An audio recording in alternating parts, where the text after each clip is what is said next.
at the U.S. Navy headquarters. But the information, quite a bit of it was sent to Hawaii, but it was intercepted by a person that President Roosevelt put in charge of intelligence there, so it would not go to Admiral Kimmel or General Short. But General MacArthur and his co-commander in the Navy in the Philippines, Admiral Hart, they were getting this information, so they knew about it. Where were the G-men during all this? The FBI? Yeah. They were really cut out of the loop. They were not allowed to. As far as I can see, there's no proof that the FBI saw these messages because they were not in the loop because J. Edgar Hoover, who was head of the FBI, would use the information and leak it to his favorite congressmen or senators for his own personal aggrandizement, you know. And that was his proper jurisdiction, though, counterintelligence, right? It was, but not not military communications. He was not in the loop on that. They did not. The FBI was not. They didn't have the know-how to break those codes at that time. Okay, it's the Weekend Interview Show. The guest is Robert Stinnett, author of Day of Deceit, The Truth About FDR and Pearl Harbor.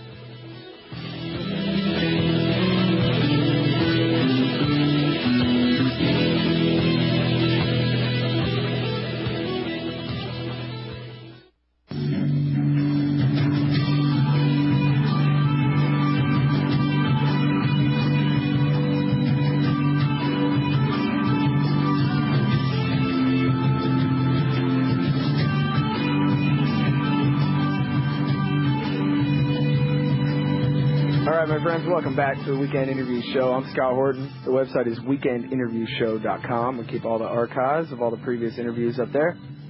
And the guest this hour, wrapping up our interview with Robert Stinnett, author of Day of Deceit, The Truth About FDR and Pearl Harbor.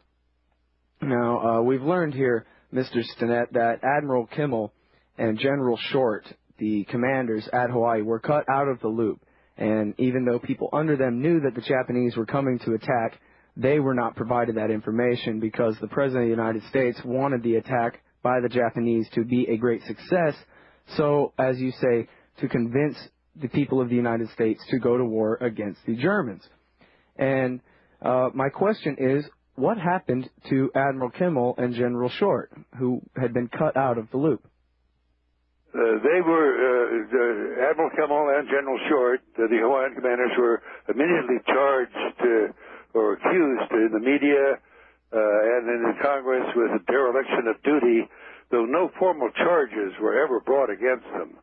But they were really forced to resign their commands. And on December 16th, Admiral Kimmel was relieved as Commander-in-Chief of the Pacific Fleet, and then a week or so later, General Short, he was relieved of his command as the Hawaiian Army, and Admiral Chester Nimitz took Admiral Kimmel's place, and I've forgotten the name of the Army general that took Short. But anyway, by the end of December 1941, they were gone. Wasn't it Admiral Kimmel who demanded to be court-martialed so that he could have a chance to defend himself? Yes, he conducted a lifetime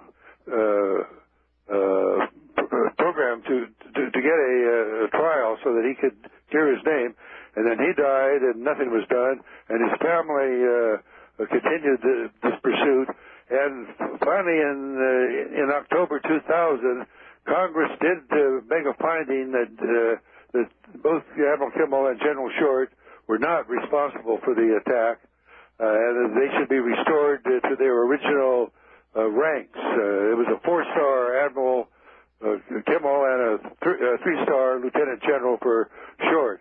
But it had to be signed, the order to do that had to be signed by then President Bush or or really Clinton or Bush, but they declined to sign it. How do you respond to your critics who charge you with conspiracy theory?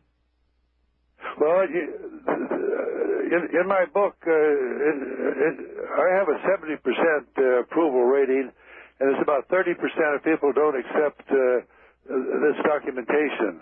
And some of the most crucial documents, these critics even rewrite. They forge the documents.